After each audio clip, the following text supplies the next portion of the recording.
Hey everybody, what's up? I'm going to do an extremely deep dive to help Chris Franklin, who is in the video business, and he's had some wins, but recently he's kind of been stuck. His business has dropped in half.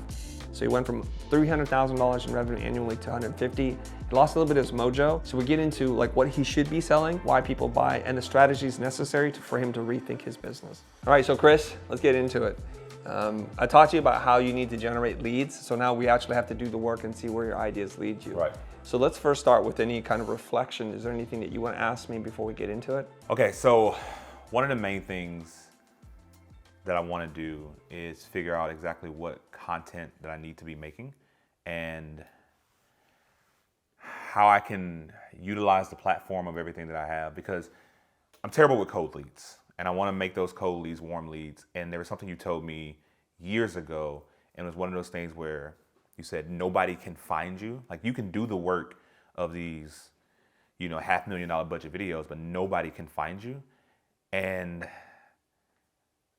I know there's a lot of work for me being findable, but right now it's just YouTube, just website, and just word of mouth. I think there's a line in Austin Kleon's book where he talks about this in Show Your Work. He says, to be found, you must be findable.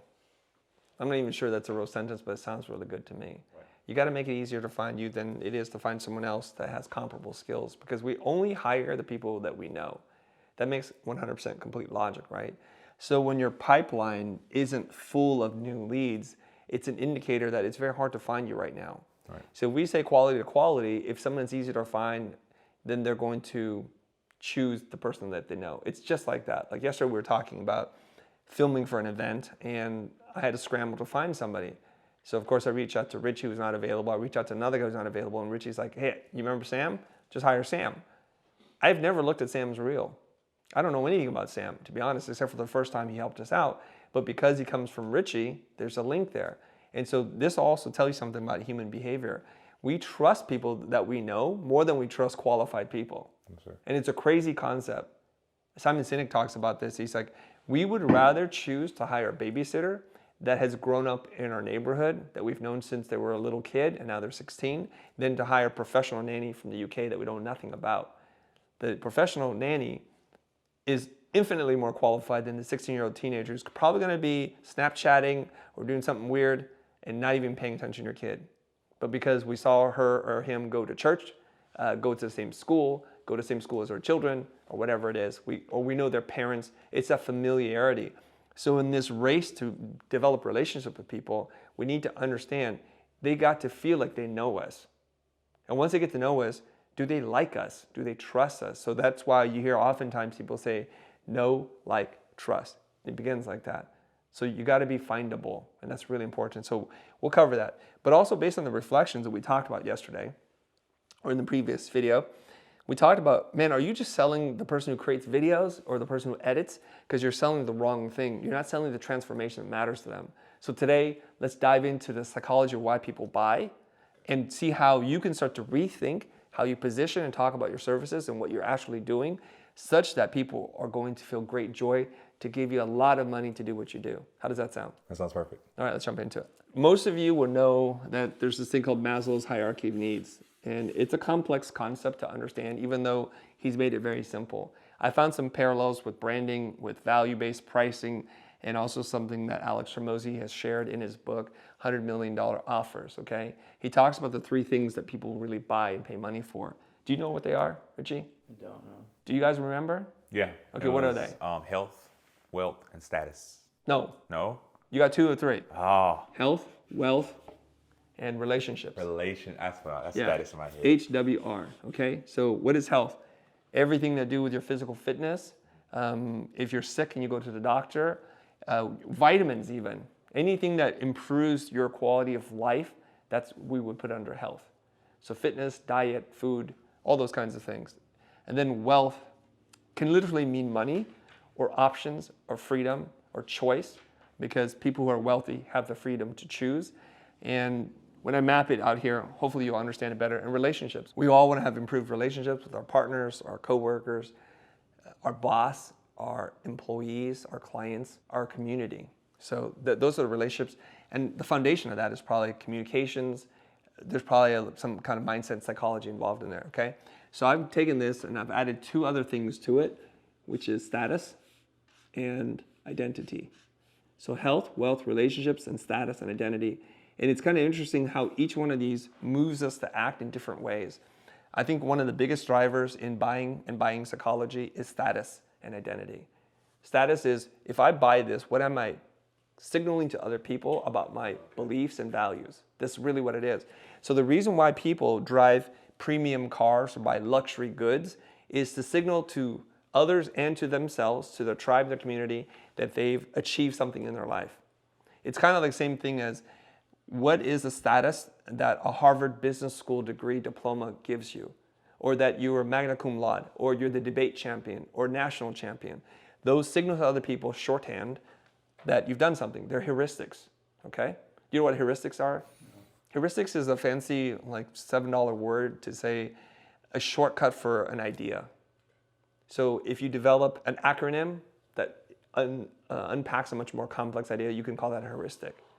You know how some people would like tie a string around their finger to remind them something? You could say that is a form of heuristic as well. Or a mnemonic. You know what a mnemonic is? They're the kind of like the Intel bong. Bum, bum, bum, bum. That's a mnemonic.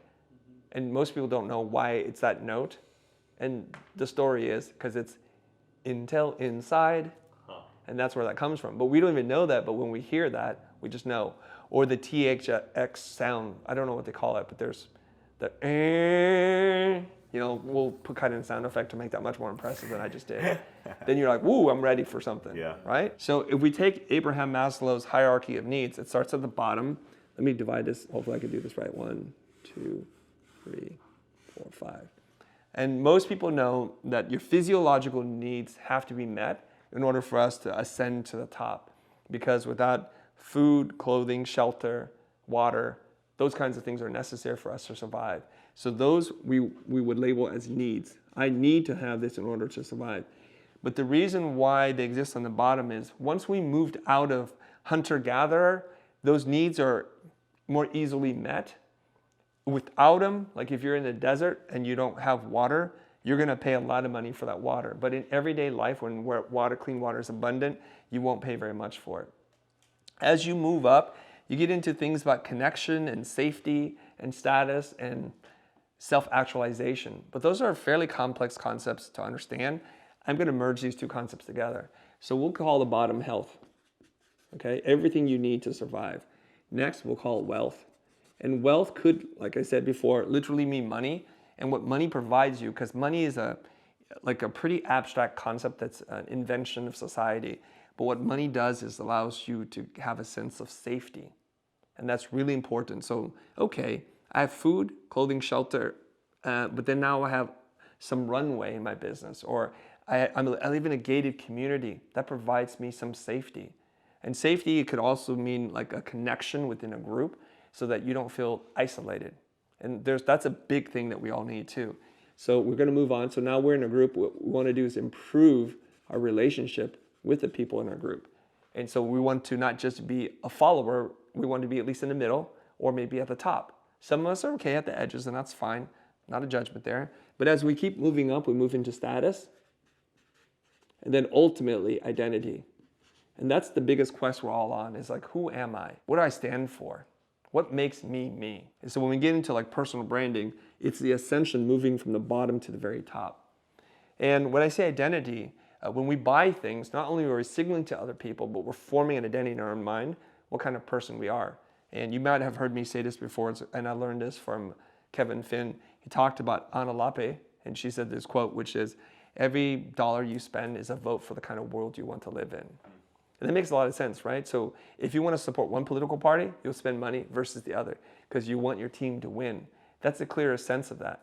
But it also taps into our higher nature in terms of like charities that we give money to, religions that we belong to, organizations and things that we want to participate in because we want to see those things succeed, because when they succeed, we feel like we succeed. So when you are selling something, think about what you're really selling and why people want to buy. When we get up to the identity part, these are definitely not things that we need. Because if you talk to somebody in a developing country, like, I don't need freaking identity. I don't even need status because I don't have clean water. I don't have like a running toilet or whatever. I need that. And they're working here. So as we move up into more developed countries, we start to ascend, and these are wants. And the two words are kind of used interchangeably, but they mean different things. We just want to be specific when we're talking about it for the time being. When we talk about what you want these things. And oftentimes what we do is we're selling a need. Oh, you need a video? You need an editor? So we fulfill that. So down here, we know that people, by an abstract representation, they pay the least amount of money there, but the one is up here, and I'll prove it to you. And the best way that we can understand this is to study luxury goods. Okay? One of my favorite companies, Louis Vuitton, they're a luxury goods company. Nobody needs any of that stuff. And they're willing to pay, I think, in orders of magnitude more, 10x, even 100x of the next cheapest viable alternative. But why do people go there? LV happens to be the most successful, perhaps influential luxury goods company in the fashion sector because they're the first company to surpass $20 billion in, I think, 2022 in annual sales, which is a crazy amount of money. That's why the owner of LVMH is considered one of the richest people in the world. It's pretty wild. And so what can we learn about how companies like LV market and create status and identity so that we can think about the buyer that we're selling to? Now, one of the concepts that we got into yesterday was we're often looking at the world through our own lens and not through the lens of our buyer. So we sell what we want to sell to ourselves, but we ain't buying because no other videographer is looking at you like, I need to buy more video services from you. So what we have to do is, in the context of trying to answer this question, we need to look at the world through their eyes. It's an exercise I would do with my students. I call it mind walking. We have to walk in the shoes of this person. So what do they see? What do they hear? What do they taste? What do they do? All those kinds of things. We want to walk in their mind. So mind walking is what we need to do. So it requires imagination and empathy, two of the most important skills when it comes to marketing and branding, okay? So imagination, as a creative person, you should have a lot of that. And empathy is something a lot of creative people champion, but actually really poor at that. And I'm gonna say this, and it's gonna be a little controversial for people watching this video, is the reason why is a lot of artists are tortured souls. They're very self-centered. They just keep looking at the world through their lens. Why is this happening to me? Why don't people desire what it is that I do more? But if all they did was study what people wanted and gave it to them, they would be more successful. Maybe not rich, but they would be more successful. So that's what we're going to explore today. Okay, now I'm going to park it here. I'm going to talk to you about the basic stuff, and we're going to work on ascending you up this ladder. So we'll go with the easy stuff first. Okay? So the name of the game in marketing is to make yourself findable. And once they find you, to build a connection with them. And that's not easy to do. It requires you to understand yourself and what they want. And the reason why this is so difficult for so many of us is because we don't run a multi-million-dollar, multi-billion-dollar corporation. We're not used to managing 20,000 staff. We don't have an overhead that would be soul-crushing for us even to understand. So a little bit of research, and now aided with artificial intelligence, AI, ChatGPT, we can get a lot of help looking into their world so that we can use a little bit of our imagination plus some data that's provided to us and use some critical thinking to kind of align things to get a much better chance of figuring them out. So to be findable, you need to do some simple things. Currently, let's look at what you're doing to be findable today. What is that? I create and post YouTube content. Okay, YouTube content. And how often are you doing this?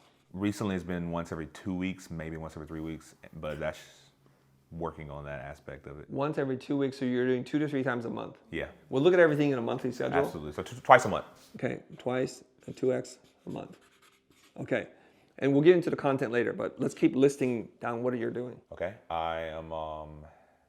It's gonna get real slow right now. Yeah, I feel like it's gonna get through. Do you hear that, guys? I think it's crickets chirping. I post YouTube videos, and the rest is probably just like word of mouth, which is relationship maintained, but like... Okay, that's a valid thing, by the way. Okay. Okay, there's a term, I heard it from Errol Garrison, I like it because it sounds pretty funny. It's called WOMA, and this is heuristic, word of mouth advertising. Yeah. The reason why I like the way he describes this, I'm not sure where he got it from me either, is because it adds the word advertising, so it makes it like a legitimate sounding thing. Otherwise, just word of mouth. Yeah. Okay. Now, currently, as we established in the previous video, go watch the video right now.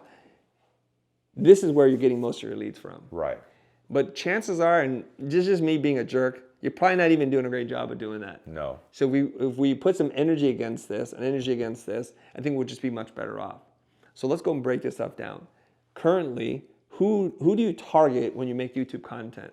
Who are you really making content for? People who do what I do, but Other videographers? yeah. Let's just call it like that. Other videographers. Okay? So you make content for other videographers.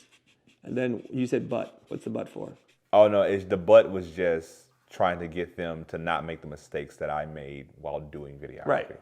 So you're really using Yasmin Alec's technique, which is you're making it for your future son. Yes. I always say I make it for me 7 years ago when I first started. He uses this technique, which I love. It's called Dear Son.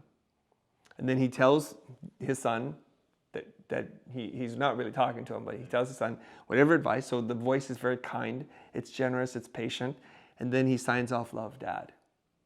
And then when he's ready to post, he deletes the Dear Son, he deletes the love, Dad. It's a beautiful way to just think about how you can make content in a generous spirit. So let's just refer to that now as the Dear Son thing. Absolutely. Pretty much I think that's your content. Yeah. Mine is like, Dear Mother. Yeah. Because it's not nice, it's not patient. It's like, do you get this or not? Okay. Dear Sucker. So we're going to do Dear Son. Okay? And you can, of course, say Dear Daughter. Love Mom, love Dad. And I love that. Okay? Love Dad. This is for you specifically. What are the odds that a buyer of your services are going to watch one of these videos and then hire you based on the YouTube content? The only time that's ever happened is if these brands who make the cameras reach out and they want like sponsored content for their cameras. Which makes a lot of sense. Right. Because you're using equipment, you're talking about equipment and tools. So it's really going to help you attract sponsors. That's the most likely outcome. You may pick up someone who is an enthusiast, who thinks that they need to do video for their company and is just fascinated by you as a person and realizes something, that this is way more complicated than what they want to do. Of the 3 ways that we've talked about generating leads, which technique have we used? I mean, it's not.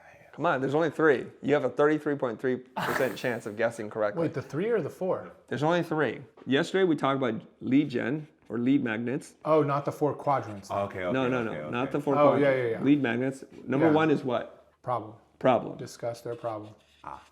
Highlight the problem. Highlight the problem. Number 2, It's a sample. the sample. Number 3 Is a tool. is a tool. Correct. Yeah. So which one of these 3 are you really addressing here potentially? Your odds are really good because there's more than one. I mean, truthfully, I tend to split my stuff between addressing a problem that videographers have had, and then the other half of the content is this is a helpful tool that I found that I use. So it's split between those two. Okay. Remember, the tool is something you give them. It's mostly digital. It's not the tools that you use. So it's just the problem. Okay. So remember, Chris, this is a good refresher. Yeah. Okay.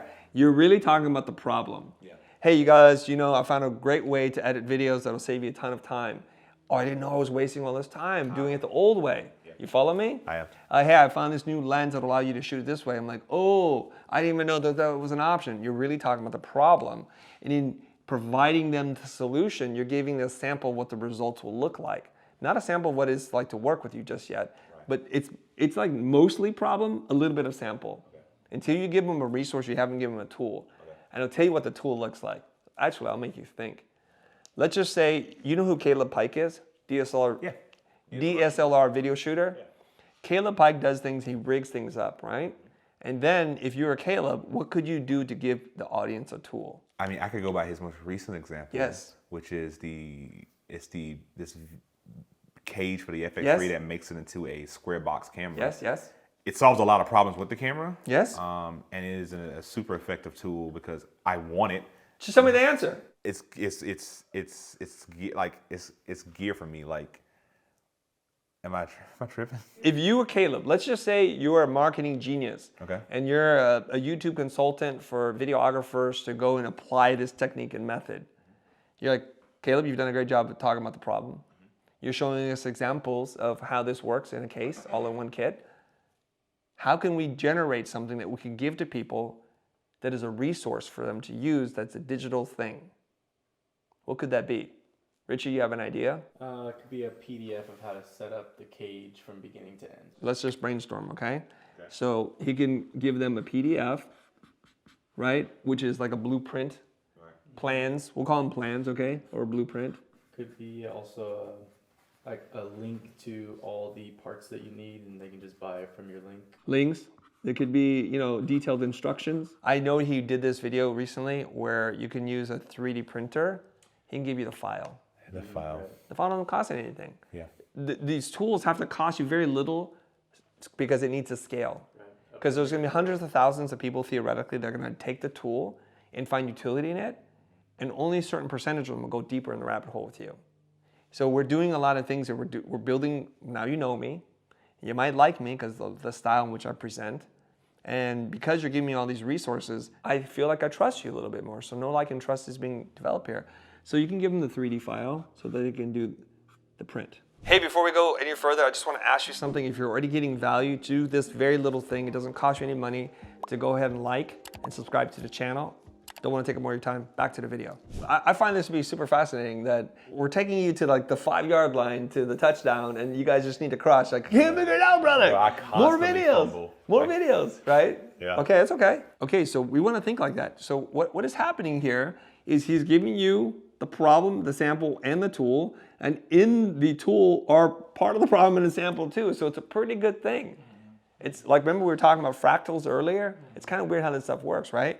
Imagine now that you're part of the video department at a company. They're like, oh my God, Chris Franklin is just the bomb. Love everything he does. This is nuts. This is nuts. He's giving us all this stuff. Boss, instead of me trying to figure this out, why don't we just hire Chris to consult? Or I wonder if Chris has a service in which he can take care of a lot of this stuff for us, which is really what you want. Instead of chasing people, you give value up front so then they chase you. And we're shifting the dynamic, okay? So just think about what you can do with the current content so that if it's attracting the right kinds of people, then they're getting the value that they need so that they want to follow up with you. So currently, I think your content is designed to attract 2 types of people. People just like you, or sponsors. Yeah. What's the problem with this? Sponsors are limited because, they're usually people who already make the camera manufacturing thing, the camera solutions, and other videographers can already shoot their own stuff. And if I'm just offering video, then offering it to other videographers isn't even an offer. None of this is directly towards your funnel. Yeah. That's the problem. And this is the problem that most creators have. They create contents for people just like them, and they also wonder why I don't have any clients. I love this approach. You should do this approach, but now you need to make some kind of content that's more intentional at attracting the kinds of clients that you want. That's the challenge now that we're going to be faced with. But we can learn a lot from this, by the way. Okay? If you wanted to get more sponsors, you would just make a few tweaks so that the sponsors would reach out to you at a higher caliber. You'd probably have to put together a sponsored deck, and you could do a simple call to action. If you're loving this video, reach out to me. I'd love to collaborate and do something with you. And you can use this as a resource and do cold outreach. So there's opportunities everywhere. You can say, hey, I just produced this video where we mentioned you. I would love to develop a relationship with you. And here's a new strategy that I've recently came upon by talking to some people is on this video, you should have a CTA for an affiliate link. You want to do some cold outreach, but I have another plan for you. What is your favorite camera company? Blackmagic. Blackmagic, okay. So if you were to feature Blackmagic cameras, talk about them, and create an affiliate promotion where you do a call to action to Blackmagic cameras, and many sites actually have these things where you can help them sell product. They need more eyeballs from trusted sources who know what they're doing to move their product. And then one day, the needle is going to really move for you and Blackmagic, when you're going to say like the check that I got from my affiliate deal is starting to become real money right now. Let's say you're generating, I'm just going to throw a number out there, like $3,000 a month in Blackmagic affiliate sales. You screen capture that payment and you send them a cold outreach and say, hey, I happen to sell quite a bit of cameras for you. This is what I got. I made this video. Is this something, would it be crazy for us to get on a call to see how we can work together? You can deepen the relationship. I love that. But you see, if you want to attract sponsors, you have to design it to attract sponsors. You understand now? I get it. Yep. Okay, and you cannot waffle. If you waffle, it ain't a good look for you. Right. Like I'm an Apple fanboy. You never heard me. I kind of like Apple. Sometimes I like IBM or Linux. You never hear that. Right. Apple, call me.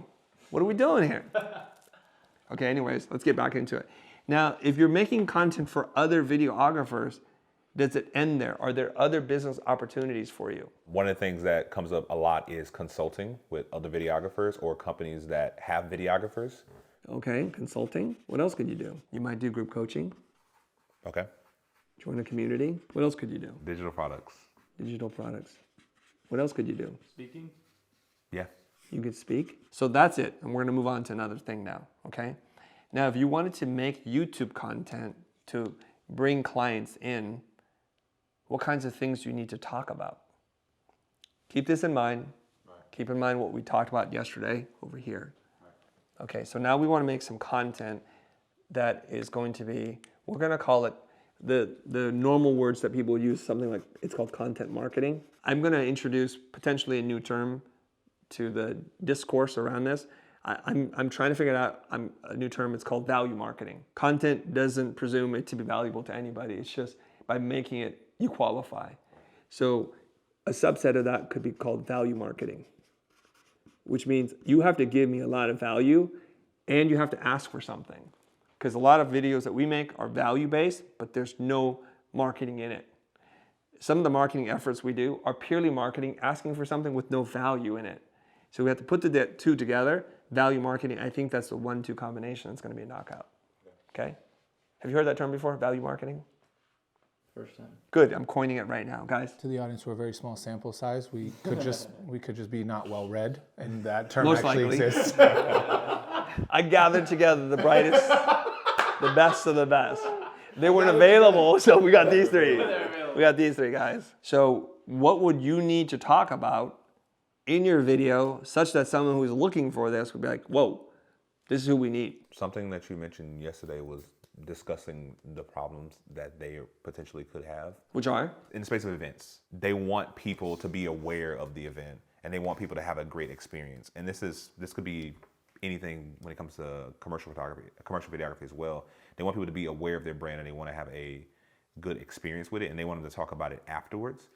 And just how I want to scale the amount of clients that I have, they want to scale the amount of, buyers that they have or event goers that they also have. So it's positioning myself to solve their problems, which I don't do often. This is going to take a little bit. Okay. It's going to make your brain hurt. Okay. And we're going to get through it. And I hope then you'll have ideas. So take notes, think about how you can apply this.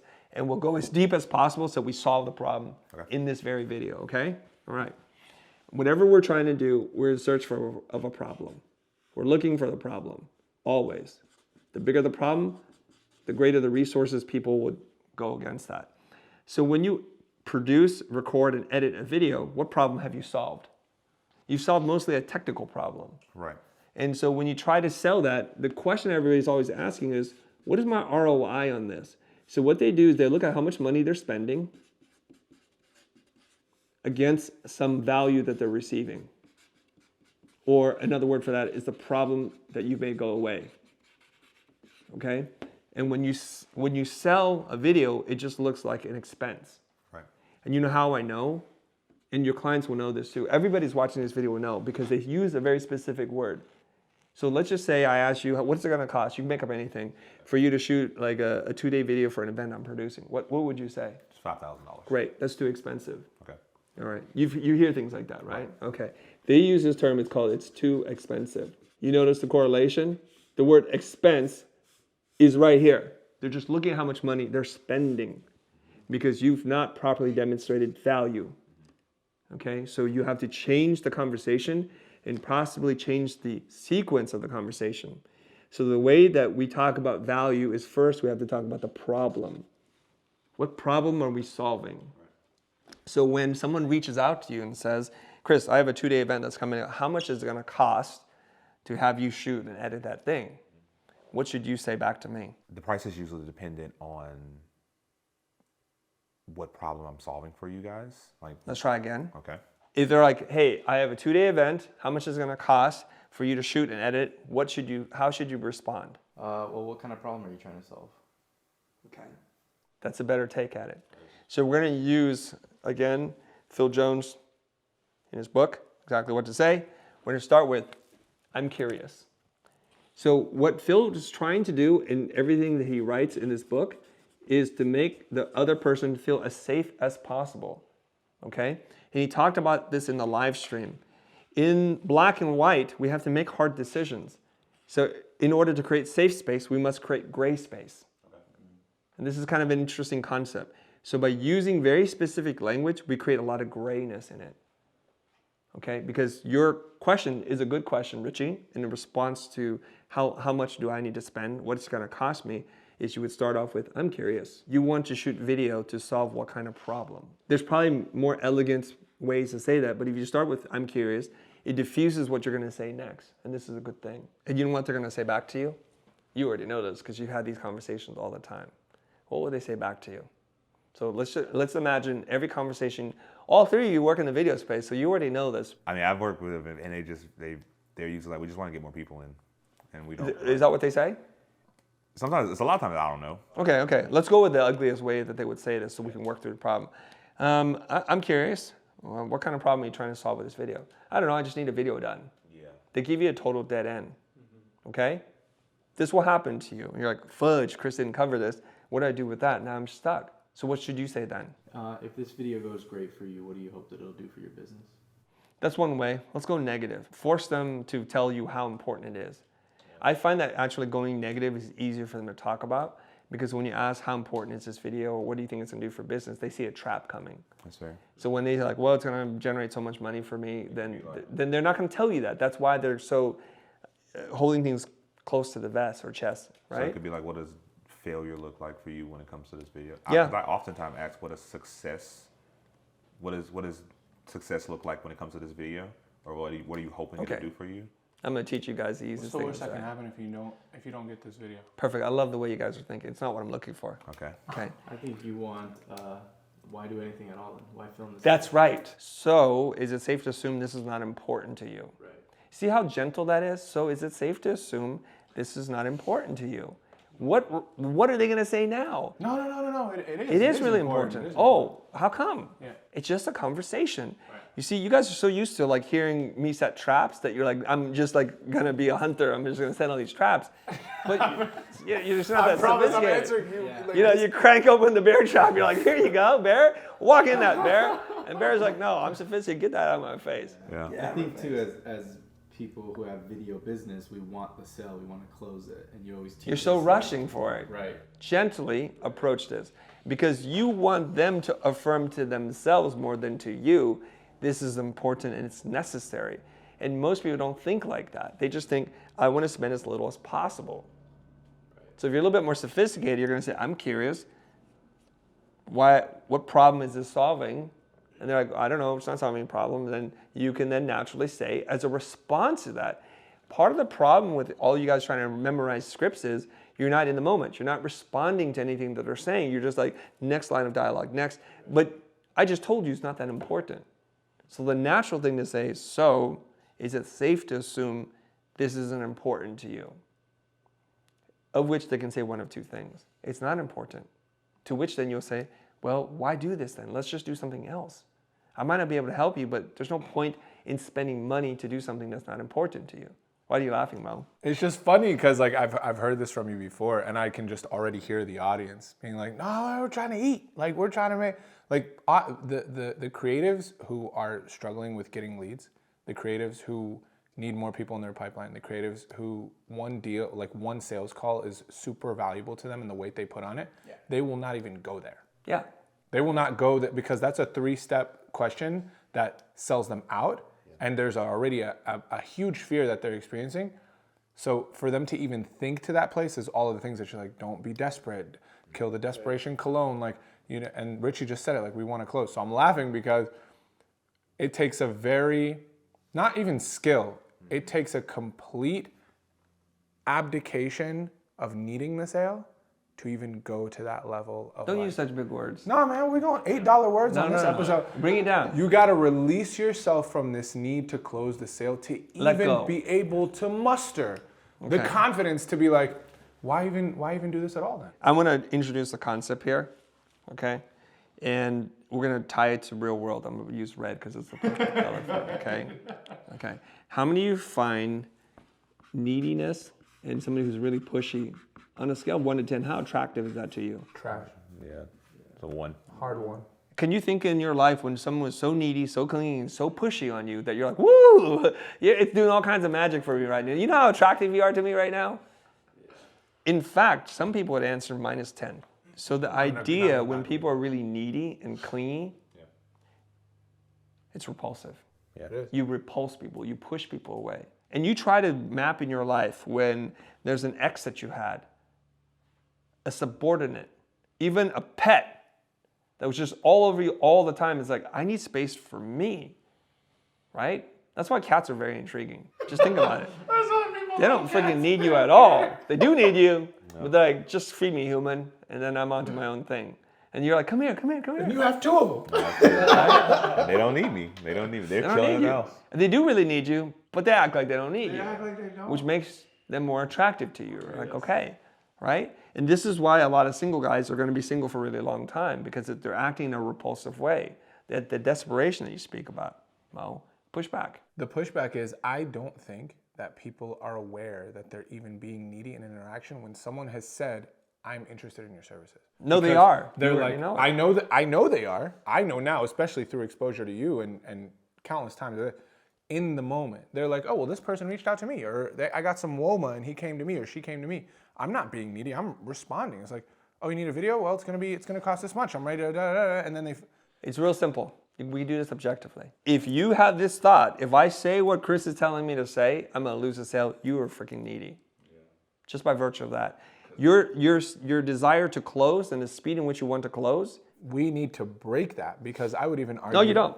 I would even argue that Chris is stuck in that right now in his responses, just based on how he responded to you. Well, Or maybe he doesn't know another way. That's the thing. I feel like 300K Chris was living Living abundance. Well, it was the questions of, I was living at status almost. That's what it felt like. I was like, What does that mean? I feel like the people that came out to me, because I had so much work at the time, and I was, doing my thing on YouTube, and like the efforts that were coming to me, they were like, yo, I seen your work on YouTube, and we love what you do. We want to work with you. And I felt like they were coming to me for Chris Franklin. It was a very... Did we just say that when you're 300K Chris, you're super confident? Yeah. And you can't be bothered? Yeah. Okay, it's a beautiful thing. It was. Watch this, okay?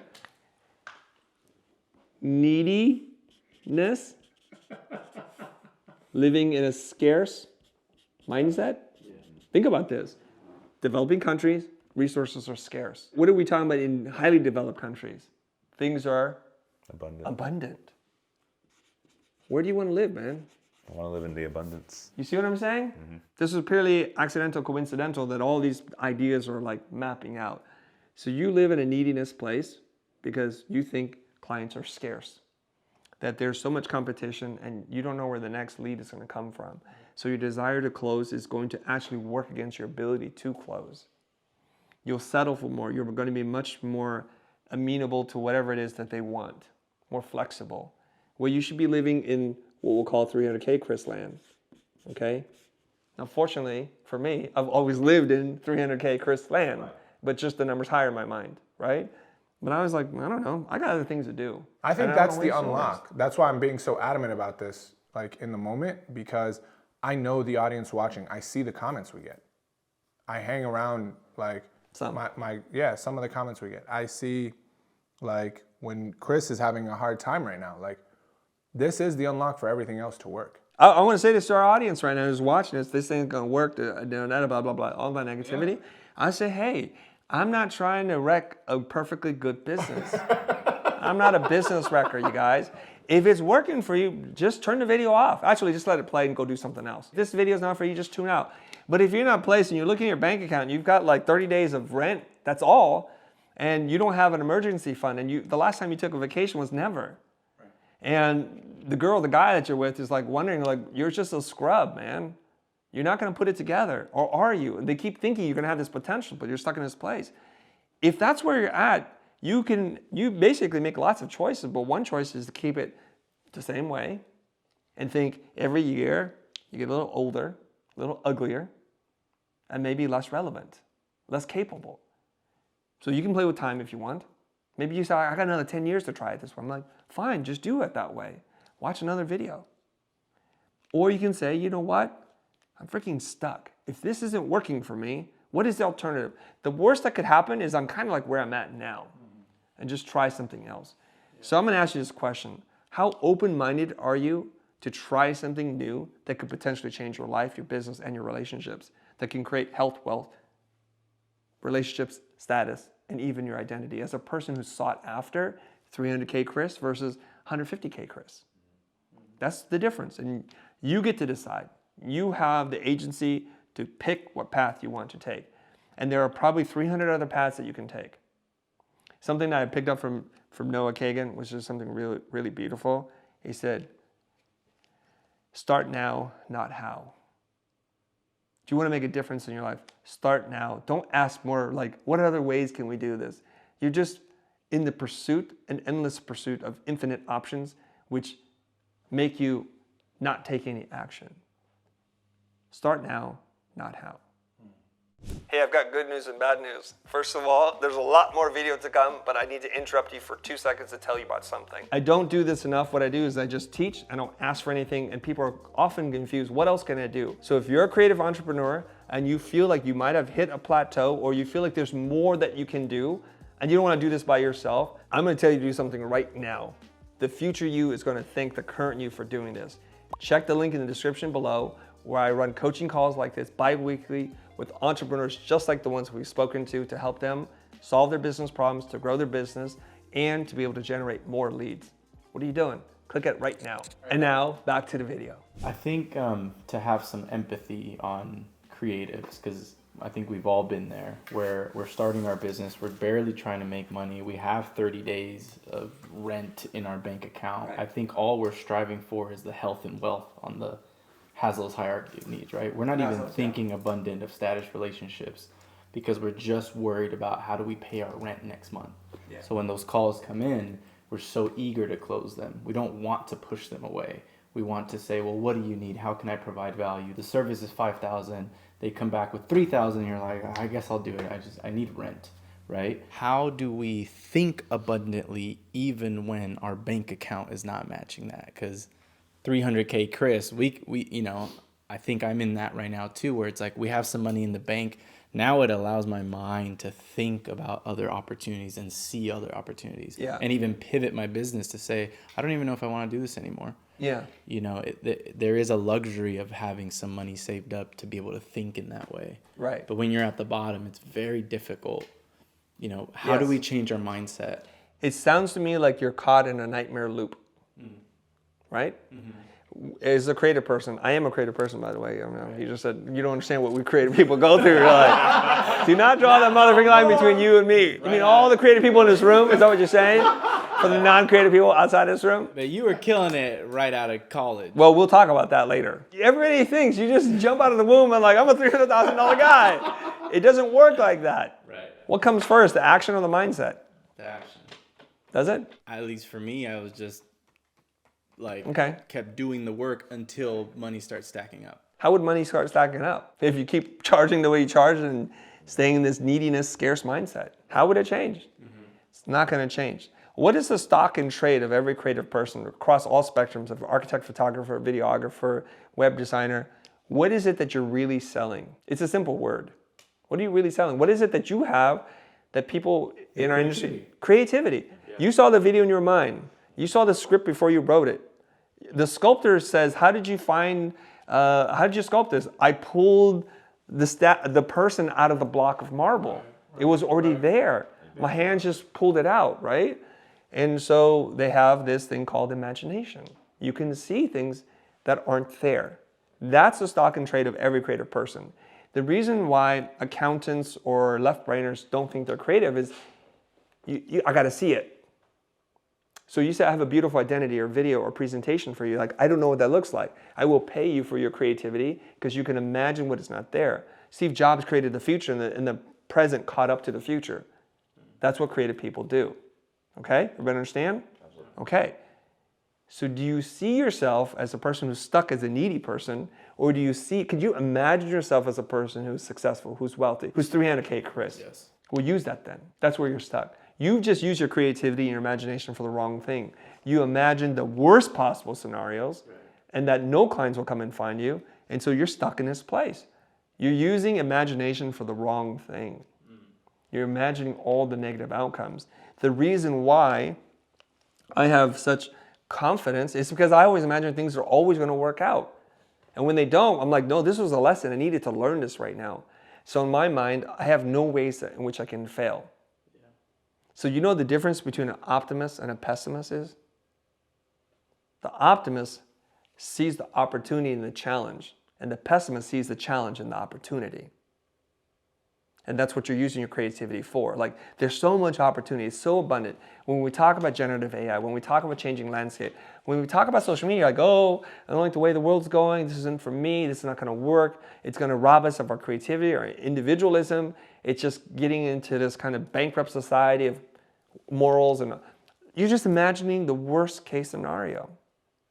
So when I got out of school, I was making what you guys made. I made, what, 10, 20 bucks an hour? But I thought, you know what? I didn't spend all my life and energy and pay all this money to do bank brochures for 20 bucks. I got to go where they're at. Yeah. So same person, wrong market. And as soon as I found the market, I'm like, I think I can charge more. Let me just try. What's the worst that could happen? They could say, hey, Chris, you're a little crazy. We're paying you $300 a day. What are you asking us for $500 for? I'm like, okay, so what's fair? How about $400? Okay, that's better than $300. I'm just working with that. And if I know one person can pay me $400, I wonder what somebody else would pay me. Right. Just this group has seen me a certain way.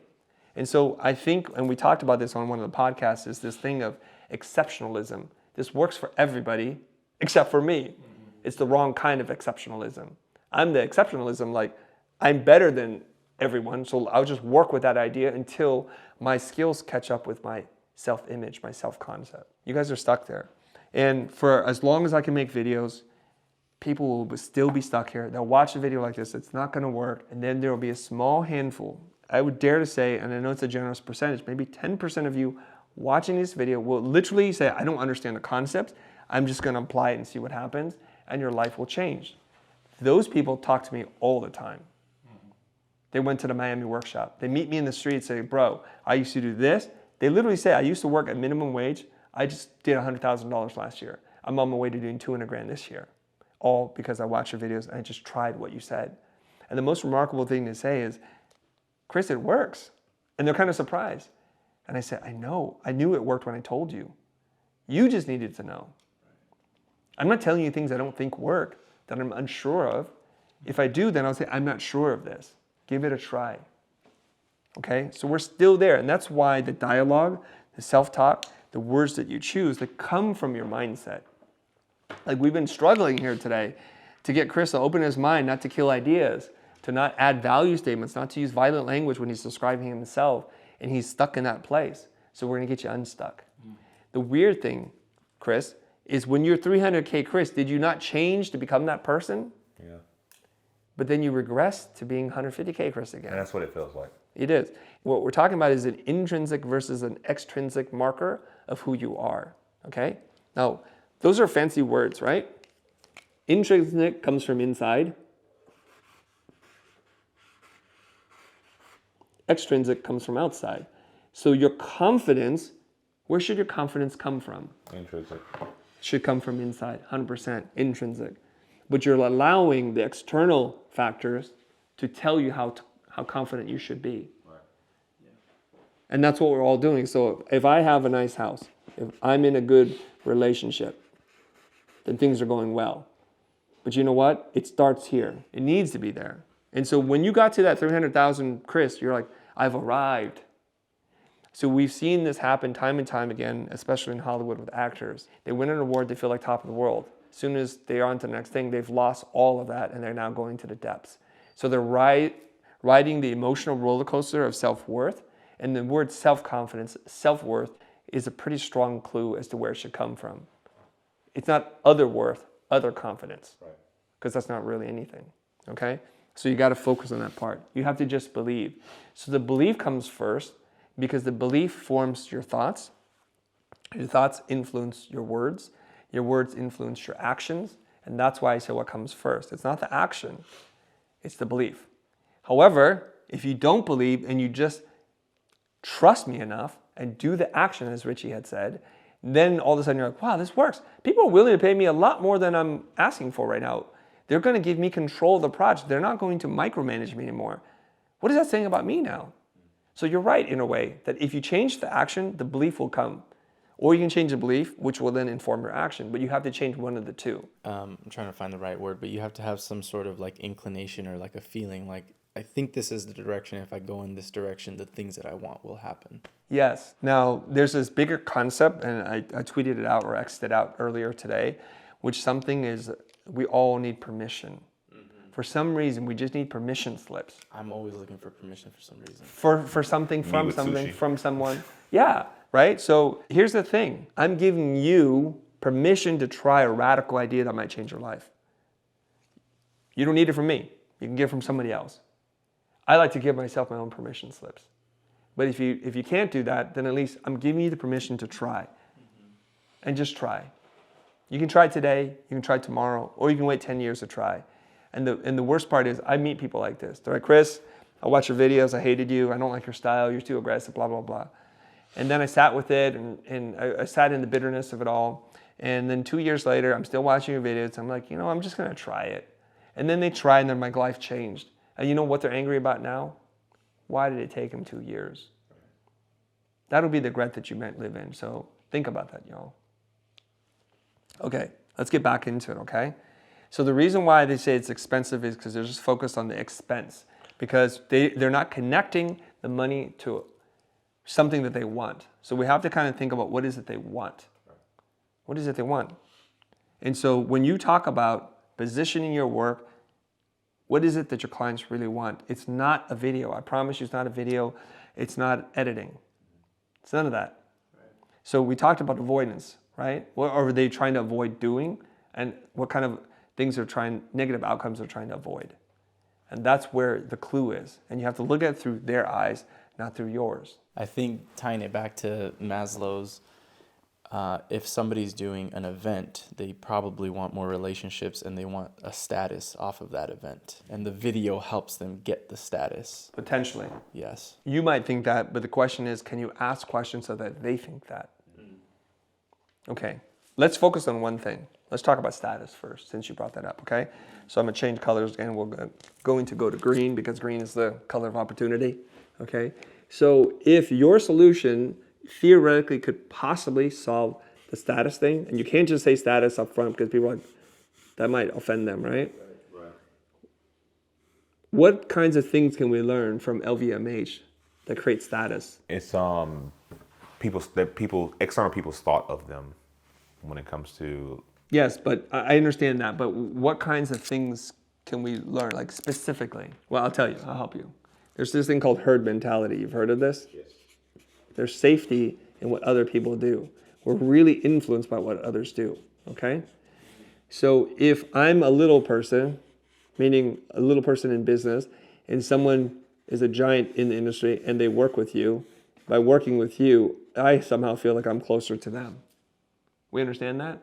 So when you work with big name clients, that helps them to see status in what you do. And this is why there's a heavy usage of famous, good-looking people doing things that we wish we were doing. So they create a vignette.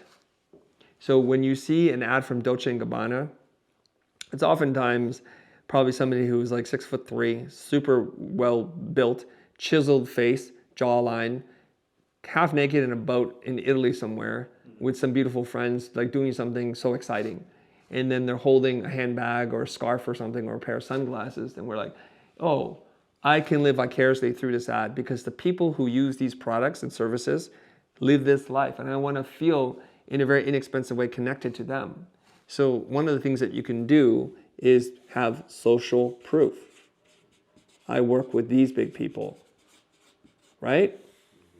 Now, you might be in a place where, well, I don't work with those people. What can I do? So you go through a series of trading up, okay?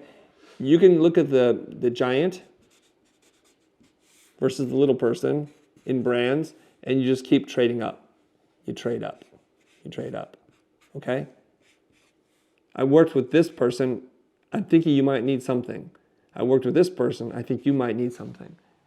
The challenge is a lot of people try to take the elevator up, and you can do it sometimes depending on the power of your network, but it's not easy to do. Ideally, you would go straight to the top, work with the giant, slay the giant, and then everybody that's under the giant was like, well, if they're good enough for Louis Vuitton, they're good enough for Nike, they're good enough for Mercedes-Benz, well, who the heck am I? Of course I can work with them. So there's a herd mentality. So let's get back into it though. Like, how else can we talk about, create the feeling of status as it relates to being able to work with you? I'm just gonna say this because I'm having a hard time getting it out of my head. Yeah. Isn't it like your availability Yes. of work? Yes. Like your premiumness, or Well, we can just call it a wait list. You make it actually difficult to work with you. It's a strange concept. You want more clients, make it more difficult to work with you. Yeah. Not in personality, but just like, look at LVMH. There's a line to get inside. Right. They don't want to overcrowd the store. So they always have a head count, and they want to keep it under that because they also want to make sure the ratio between sales clerks and clients or prospects is the right amount. Right. But here we are scrambling trying to get every single person. They create an image and an allure such that it filters out poor fits. Yeah. So how do we do that? Okay, so let's look at the luxury stuff. And then we can look at how we can apply it to our creative business, okay? What does Louis Vuitton, Gucci, Prada, what do they do to make sure the wrong people don't show up because they only want the right people? Like other than pricing? No, pricing is one of them. No. Never edit your ideas. Okay. Okay, you broken the rule again. Pricing. The price. So we're talking about lots of them, right? Yeah. So we kind of know already. What else? Maybe the neighborhood that it's in, the area. Okay, let's get a little bit closer because we can't always control that, but we'll put the idea down, neighborhood. Come on, guys. Just think about the stores that you don't want to go to because you know it's not for you. Yeah, because they look intimidating. Like Yeah, it's intimidating. And how do they create that level of intimidation? Visual presentation of like the store, or we'll call it staging. Pretty much everything reeks of luxury. So staging includes everything: presentation, design, photography, all those kinds of things. They are the embodiment of the I'm curious, like, what problem are we solving for you? Because if we're not, then... You know what they do? The client always sells themselves. I do. They never sell. Now, another way that you can look at this is you need to sell people their DSF. DFS, yeah, their desired future state. So when you're doing value marketing, you're creating content for them, what is it this event organizer, producer wants? Well, they want sold out events. They want buzz. They want people to have a great experience, so we'll call it experience design. Right? They want to look premium. They want to achieve everything that we just talked about with these luxury brands. Most companies, not all, desire to be at the top of their category.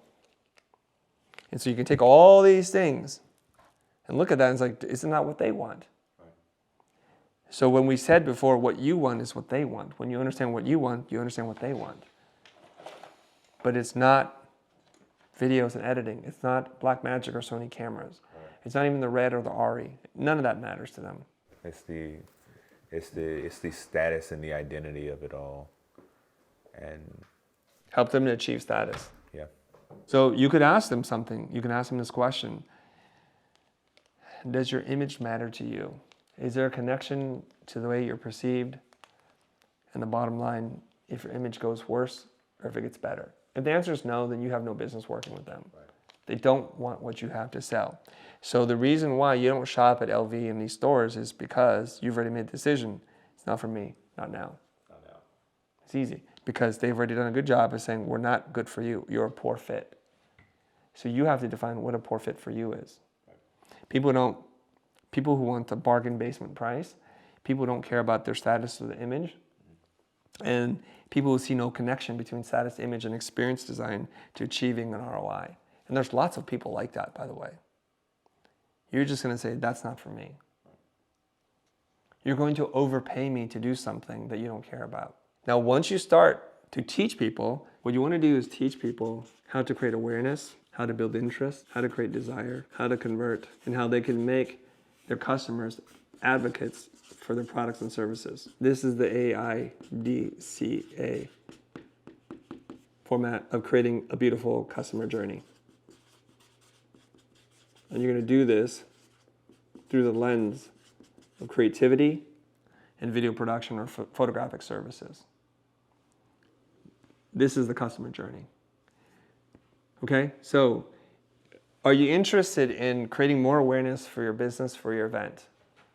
And what's the best way that we can do this? Well, we need to be able to tell our story and distribute it at scale such that people are interested.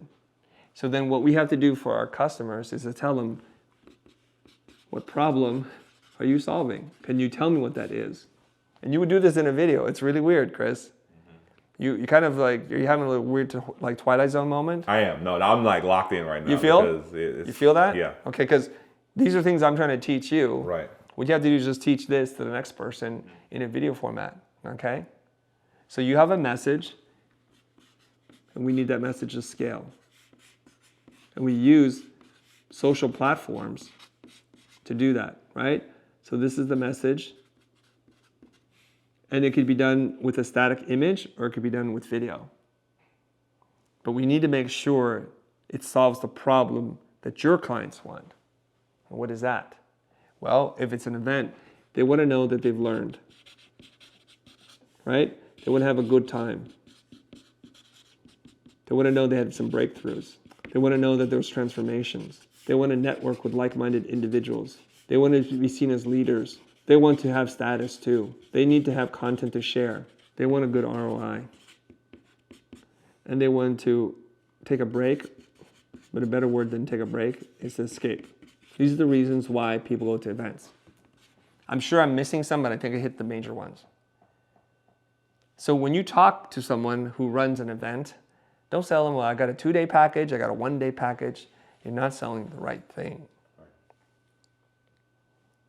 You can say, most people who run events want people to buy, and the reasons why I can figure out why they buy is because they want to learn da-da-da-da. If you can sell that, there's a probability that you're able to sell at your event. That you create a great experience for people. And then they have assets to share on social. Is that something you want? Yes, it is. There's many ways to do this, but the way that I can help you is with digital assets in the form of stills and video, mostly designed for social. I make very shareable content. Is that important to you? To which they say yes. Now what you need to do is turn this whole thing into a video. Some of your content on your channel, on your YouTube channel, will address your target audience. Not all, because there's only so many of these videos you can make, okay?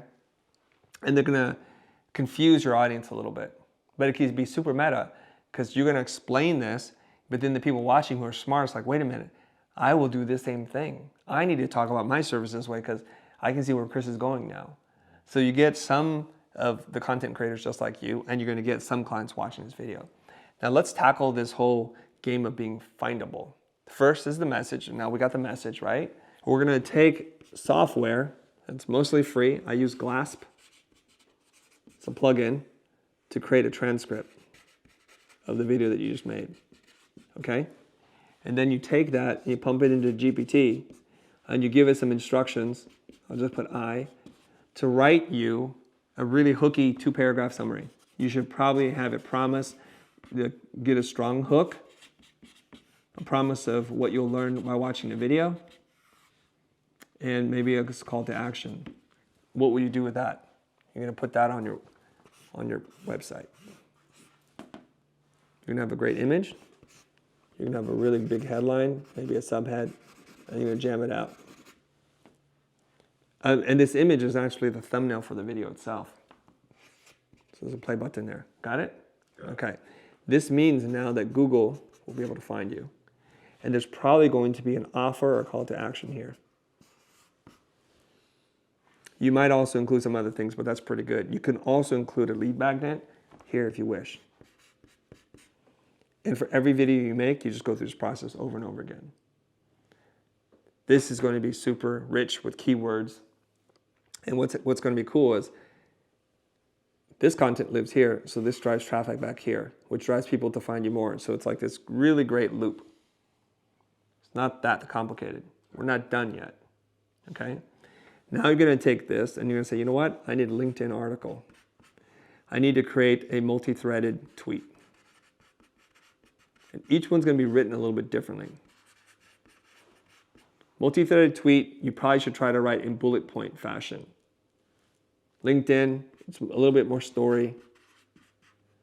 And wherever else you can repurpose this content is what you're going to do. Absolutely. So you can take one piece of content and you're going to jam it out as many different ways as you can. And you can create an Instagram, probably carousel out of this. You know what's cool? If this video starts to work, what I would recommend that you do, getting super tactical here, is look at your retention graph. This is 100, this is 0. Goes like this, okay? Your retention graph, you know about stuff like this, right? So this is telling you something what's important. This is telling you this is boring stuff nobody wants to watch. So if you were to focus in on this and find out what it is, you can probably create a couple of reels out of that. What I would recommend you do is take the transcript from that section, run it through GPT, tell it to write you a script with certain parameters, tone of voice, style, call to action, write you a script, record yourself a fresh 60-second video. Don't just cut this video down. Remix it. Present it straight to camera, super clean read, and now you have another piece of content. Not only will this help you with SEO, finding clients, but it'll help you grow your presence on social such that if you keep doing this consistently over time, I can only see your account growing in the right dimension. That's fantastic. Yeah, I'm a little mind blown, which is, a great thing. And it's good to have some action items that I can take. And yeah, man, no, this is great. You have a plan? I have a loose outline, and I'm going to develop one based off of Let's get you to the plan right now. So what do you need to do next? One, I can even start by repurposing the old content and getting all of the transcripts and things together, prep my website to develop those videos into vlogs, or just sections in the website, which are, it's like a constant source of many case studies. I need to get ChatGPT immediately and start using it as a resource to do the work that I know kind of needs to be done, but it's the things I have the resistance to, which is the multi-platform posting, the creation of the smaller content, and the removing the friction from creating the reels and the vertical content for me. And it's just, I have an outline for editing videos, that I would pass to editors, but this is creating something that is the post-production, after the post-production of how to package the video in its entirety. Okay. I'm going to introduce you to a couple of concepts. I'm going to give you some high-level stuff to work on, okay? It won't be a literal, do this, and that, right, but things for you to work on. Okay, all right. So currently, as I understand it, you have a couple of different jobs that you do. I think jobs to do, JTD, okay? It's BIV, right? Jobs to do. I think you're doing the job of a producer, organizing shoots and things of that nature. It's client dependent, but yes. Okay. It's just one of the jobs. Yeah. You're also the director, who then has to kind of figure out the general direction, script, or shot list, whatever. You're the vision. You're seeing what has to be done. You're also the DP, director of photography. Okay? You may or may not be the editor, but somebody has to edit these things. And there's a colorist usually involved, and there's usually a sound designer. Some sound work, right? Levels, balance, all that kind of stuff, gain. In terms of what you think you're selling, what people are buying, of these 6 different roles, what do you think they're really buying from you? Is this the reformed 30,000 foot view, Chris, or this is just like the currently a DP? The problem with some of these roles, most specifically with director and DP, is it's not scalable. Right. When they hire you and someone else shows up as a DP, they're like, whoa, what? Right. So if you were, what role could you be that they don't care anymore who shows up? Straight producer. 100%. I'm the producer. I'm the person, like Harvey Keitel's character, the wolf in Pulp Fiction. Yes. I'm the guy who makes the bodies disappear. He didn't wash any blood off the thing. He just told people what to do. He is the conductor of the orchestra. Doesn't play the instruments, but without the conductor, this whole thing falls apart. He's the captain of the submarine. Doesn't load the torpedo tubes, doesn't cook the meals, but without the captain, the submarine is in chaos. The position that you want to be in is the person who's like, I can get this done. I have resources. So you move into becoming an agency. I like the word agency a lot, and because it can potentially mean lots of different things. When we see agency, we also mean like the ability to make your own choices. One has agency because they're also autonomous. An agency has a group of, or an agency has similar words to the word agent. An agent does not do the work. An agent organizes the team. And that's really, I think, what an agency is. Like, you know, a talent agency, CAA, they don't sing, they don't dance, they don't act, they don't model, but they're an agent for a team or individuals. And that's where you have to kind of start to put your head. Because what your most valuable asset is your ability to organize, produce systems, and procure work. That means you're client interfacing. Yes. Okay? You're talking about strategy. You're talking about creative direction, after which someone else can do. Someone for less money, more efficiently, and possibly even better than you. We both believe that there are better directors than you, and there are better DPs. The question is, can you afford them? But if you're paid enough, then everyone can get paid, and then you manage it. But when you have a team, it means you can scale. So we got to get ourselves out of this operator mindset into owner-producer mindset. If we want to grow an agency, okay? If you want to make more money than the physical hours in which you can work in a day, you need to do this. Okay. Number 2, once we understand this concept, this is the big concept here, is to move beyond solopreneur to entrepreneur, okay? Okay. Once we understand that, we're in a good place. Number 2, we have to answer a few questions. Not easy to answer, but we talked about this yesterday. Who do you want to work with? What is it that you do? And why does it matter to them? And once we focus on the who, we know what their needs are, but more importantly, we know what their wants are. The reason why it was fairly easy for us to brainstorm, because we just focused on either public speakers or event organizers. But if we're like people who need videos, wow, that's just so broad, I don't know. So you have to make a decision relatively soon, the sooner the better. And then, well, once we know what their needs are, we have to ask ourselves, what am I good at? What do I get passionate about? What gives me joy? So what is it that we do? What do you do? And of course, when you understand their wants and their needs, and you do, well, that's why it matters. The intersection between what you do and what they want is the why.